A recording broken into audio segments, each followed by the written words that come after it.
ஆத்மா நமஸ்தே to all. இன்னைக்கு நம்ம பார்க்கக்கூடிய டேரோ கார்ட் ரீடிங் என்னன்னா, உங்கள் பர்சனுடைய கரண்ட் தாட் எப்படி இருக்குது, அந்த பர்சன் உங்களை பற்றி என்ன நினைக்கிறாங்க, அவங்களுடைய கரண்ட் சுச்சுவேஷன் எப்படி இருக்குது, அதை பற்றின ரீடிங் தான் இது. இது ஒரு ஜென்ரல் ரீடிங் தான். இதில் உங்களுக்கு எது ரெசனேட் ஆகுதோ அதை மட்டும் நீங்கள் எடுத்துக்கோங்க, மற்றதை விட்டுருங்க. Timeless reading. எப்போ இந்த வீடியோ உங்கள் கண்ணில் படுதோ அப்போ இந்த ரீடிங் உங்களுக்கானது. நம்ம வீடியோக்குள்ளாடி போக முன்னாடி நம்ம சேனலை நீங்கள் இதான் ஃபஸ்ட் டைம் பார்க்குறீங்கன்னா மறக்காமல் சப்ஸ்கிரைப் பண்ணிக்கோங்க. பக்கத்தில் இருக்கிற பெல் பட்டனையும் கிளிக் பண்ணிக்கோங்க. அப்போ தான் நான் போடுற வீடியோஸ் எல்லாமே உடனுக்குடன் உங்களுக்கு நோட்டிஃபிகேஷனில் வந்துக்கிட்டே இருக்கும். வாங்க வீடியோக்குள்ளாடி போகலாம். உங்கள் பர்சனுடைய கரண்ட் சிச்சுவேஷன் இப்போ எப்படி இருக்குன்னா, அவங்க செய்யக்கூடிய வேலைகளில் அவங்களுக்கு சரியான ப்ராஃபிட் இல்லாமல் இருக்குது, சாட்டிஸ்ஃபேக்ஷன் இல்லாமல் இருக்குது. அதாவது அந்த வேலை அவங்களுக்கு நிலையானதா இல்லையா, அந்த ஒரு டென்ஷன் இந்த மாதிரி தான் உங்கள் பர்சனுக்கு போய்கிட்டே இருக்குது. ஏன்னா நிறைய ட்ரை பண்ணிக்கிட்டே இருக்காங்க. பட் அவங்களுக்கு எல்லாமே பார்த்திங்கன்னா ஆப்போசிட்டாக தான் நடந்துகிட்டே இருக்குது. ரொம்ப எஃபர்ட் போடுறாங்க, அந்த வேலையை முடிக்கிறதுக்காக நெருங்குறாங்க. ஆனால் எல்லாமே கை கொடுத்தும் லாஸ்ட்டில் கை தவறி போய்கிட்டே இருக்குது. இதனால் உங்கள் பர்சன் பார்த்திங்கன்னா ரொம்ப டென்ஷன் இந்த மாதிரி தான் இருக்காங்க. ஆனால் அதை வெளிக்காட்டாமல் இருக்காங்க. வெளியே பார்க்குறதுக்கு உங்கள் பர்சன் ரொம்ப போல்டான ஒரு பர்சனாக தெரிவாங்க. ஆனால் அவங்களுக்குள்ளாடி வலி வேதனை எல்லாத்தையுமே மறைச்சிட்டு இருக்காங்க. உங்கள் மேலே அந்த பர்சனுக்கு ஃபீலிங்ஸ் இருக்கா இல்லையான்னு கேட்டால், உங்கள் மேலே இருக்கக்கூடிய ஃபீலிங்ஸ் உண்மையானது. அவங்க உங்களை உண்மையாக தான் லவ் பண்ணியிருக்காங்க. ஆனால் சில சந்தர்ப்ப சூழ்நிலையினால் இந்த காதல் பிரிஞ்சிருக்கு. திரும்ப அந்த பர்சன் சேர்றதுக்கான எஃபர்ட் போட்டுமே பட் இது சேர முடியாது அப்படிங்கிற ஒரு மைண்ட் செட்டில் தான் இருக்காங்க. ஆனால் உங்களை பற்றின நினைவுகள், உங்கள் கூட இருந்த அந்த மெமரிஸ் எல்லாமே அவங்களுக்கு ரொம்ப ரொம்ப ஃபேவரட்டான ஒரு மெமரிஸ். உங்கள் கூட ஒன்றா வாழணும், நிறைய ட்ரீம்ஸ் அந்த பர்சனுக்கு இருந்திருக்கு.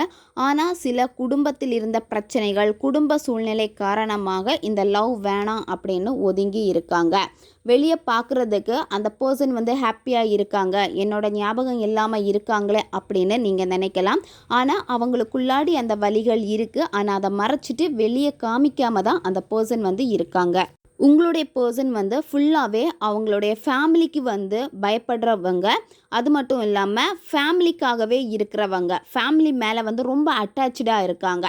அதனால் அவங்க ஃபேமிலி சொல்கிறதான் கேட்குறது இந்த மாதிரி இருக்குது. இன்னும் ஒரு சிலருக்கு எப்படி இருக்கும் அப்படின்னா, அப்பாவை பார்த்து பயம், அப்பா என்ன சொல்கிறாங்களோ அதை கேட்டு தான் நடக்கணும், அந்த ஒரு மைண்ட் செட். உங்கள் பர்சனுடைய கரண்ட் சிச்சுவேஷனில் இப்போ இருக்கக்கூடியது எல்லாமே இந்த லவ்வுக்கு இம்பார்ட்டன்ட் கொடுக்கணும் அந்த ஒரு மைண்ட் செட் இல்லவே இல்லை. அவங்களுடைய கரியரில் தான் அதிகமான ஃபோக்கஸ் பண்ணிக்கிட்டே இருக்காங்க. இன்னும் பார்த்தீங்கன்னா மைண்டை டைவர்ட் பண்ணுறதுக்காக வேறு ஃப்ரெண்ட்ஸ் கூட அவங்க பேசுகிறது, ஃப்ரெண்ட்ஸு கூட ரொம்ப பழகிறது இந்த மாதிரி தான் பண்ணிக்கிட்டே இருக்காங்க. உங்களை கண்டுக்காமல் இருக்காங்க. இப்போ நீங்கள் உங்கள் பர்சன் கிட்ட போய் பேசினாலுமே உங்களுக்கு அந்த சிச்சுவேஷன் சாதகமாக இருக்குமான்னு கேட்டால் உங்களுக்கு அந்த சிச்சுவேஷன் சாதகமாக இருக்காது. ஏன்னா உங்களுடைய பர்சன் உங்களை விட்டு விலகி தான் இருக்கணும்னு நினைக்கிறாங்க. அதனால தான் அவங்க வேறு விஷயத்தில் கவனம் செலுத்திக்கிட்டே இருக்காங்க. இந்த ரீடிங்கை பொண்ணு பார்த்துட்டு இருக்கீங்க அப்படின்னா, நீங்கள் உங்கள் பர்சன் மெயிலாக இருக்காங்க அப்படின்னா, அந்த பர்சனுடைய லைஃப்பில் ஒரு லேடி இருக்காங்க. அந்த லேடி பார்த்திங்கன்னா ரொம்ப ஸ்ட்ராங்காக இருக்காங்க அவங்க லைஃப்பில். அந்த லேடி என்ன சொல்கிறாங்களோ அதை தான் கேட்பாங்க அந்த மாதிரி. பட் அந்த லேடி ட்ரூவான ஒரு பர்சனானு கேட்டால் ட்ரூவான பர்சன் கிடையவே கிடையாது. உங்கள் பர்சன் கிட்ட நல்ல விதமாக பேசி பிரெயின் வாஷ் பண்ணி உங்களை பற்றி தப்பாக பேசி இந்த மாதிரி தான் பண்ணிட்டு இருக்காங்க. அதனால் உங்கள் பர்சன் அந்த லேடி சொல்கிறத தான் அதிகமாக கேட்குறாங்க. அந்த லேடி வெளியே பார்த்தீங்கன்னா ரொம்ப நல்லவங்க மாதிரி பிஹேவ் பண்ணுவாங்க. இதில் ஒரு சிலருக்கு அந்த லேடியை நல்லாவே தெரியும். உங்ககிட்டே அந்த லேடி பேசியிருப்பாங்க. ஆனால் வெளியே பேசுகிறதுக்கு பார்த்தீங்கன்னா ரொம்ப நல்லவங்க மாதிரி பேசுகிறது. ஆனால் அவங்கக்கிட்ட இருக்கக்கூடிய கேரக்டர் டோட்டலாகவே வேற ஒரு கேரக்டர். ஆனால் வெளியில் தான் நல்லவங்க அப்படின்னு தான் காமிப்பாங்க. பட் அந்த லேடி பார்த்தீங்கன்னா ரொம்ப ஒரு மோசமான லேடி தான். உங்கள் லவ் பிரியறதுக்காக மெயின் ரீசனாக இருந்தது அந்த லேடி தான். தேவையில்லாத விஷயங்களை பேசி உங்கள் பர்சனுடைய மைண்டை மாற்றி இந்த மாதிரி பிரிச்சிருக்காங்க.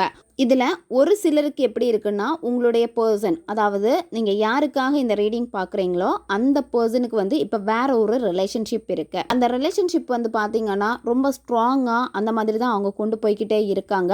ஏன்னா அவங்க 2 பேருடைய எனர்ஜி வந்து பார்த்தீங்கன்னா ரொம்ப கனெக்டாக இருக்குது, ரொம்ப ஸ்ட்ராங்காக இருக்காங்க. இந்த ரீடிங் வந்து மெயில் பார்த்துட்ருக்கீங்க அப்படின்னா ஆப்போசிட், அதாவது உங்களுடைய பர்சன் வந்து கேர்ளாக இருக்காங்க அப்படின்னா அவங்க வந்து ரொம்பவும் கஷ்டப்பட்டிருக்காங்க இந்த ரிலேஷன்ஷிப்பில். ஏன்னா உங்களை விடையுமே அவங்களுக்கு தான் அதிக வலி. ஏன்னா இந்த காதலுக்காகவே அவங்க நிறைய எஃபோர்ட் எல்லாமே போட்டு தோற்று போயிருக்காங்க. சரியா? ஏன்னா அந்த வலிகள் வேதனைகள் உங்களுடைய பர்சனுக்கு வந்து அதிகமாக இருக்குது.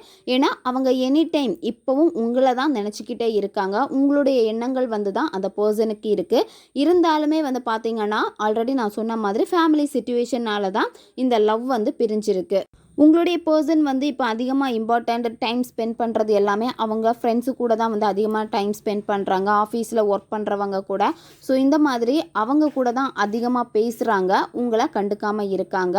இப்போ நீங்கள் விரும்பக்கூடிய, அதாவது இப்போ நீங்கள் யாருக்காக இந்த ரீடிங் பார்க்குறீங்களோ அந்த பர்சன்கிட்ட நீங்கள் பேச போனாலுமே, இப்போ பேசணும்னு தோணுதுன்னு சொல்லிட்டு அவங்கக்கிட்ட ஏதாவது புரிய வைக்க ட்ரை பண்ணணும்னு சொல்லிட்டு பேசினீங்க அப்படின்னா அங்கே ஸ்மூத்தாக போகவே போகாது. 2 பேருக்கு இடையில வந்து சண்டைகள் தான் அதிகமாக இருக்கும், ஆர்கியூமெண்ட் போய்கிட்டே தான் இருக்கும். நான் சொல்கிறது தான் கரெக்டு, நீ சொல்கிறது தப்பு, உங்கள் பர்சன் சொல்லுவாங்க நான் சொல்கிறது கரெக்டு, நீ சொல்கிறது தப்பு. இந்த மாதிரி மாறி மாறி ப்ளேம் பண்ணிக்கிட்டே தான் நீங்கள் இருப்பீங்க. இப்போ நீங்கள் பேசுனீங்கன்னா கூட சண்டைகளில் தான் போய்கிட்டே இருக்கும்.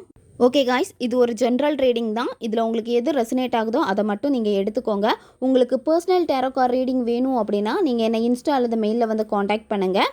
ஓகே காய்ஸ், உங்களுக்கு இனிமேல் என்ன டாப்பிக்கில் வந்து டேரோ கார்ட் ரீடிங் வேணும் அப்படின்னு சொல்லிட்டு மறக்காமல் கமெண்ட்ஸ் பண்ணுங்கள். அடுத்தடுத்த வீடியோவில் நம்ம அது ரிலேட்டடான வீடியோஸ் வந்து அப்லோட் பண்ணலாம். வீடியோவை மறக்காமல் உங்கள் ஃப்ரெண்ட்ஸுக்கும் ஷேர் பண்ணுங்கள், அவங்களுக்கும் இது உபயோகமாக இருக்கும். அடுத்த வீடியோவில் சந்திக்கலாம். நன்றி.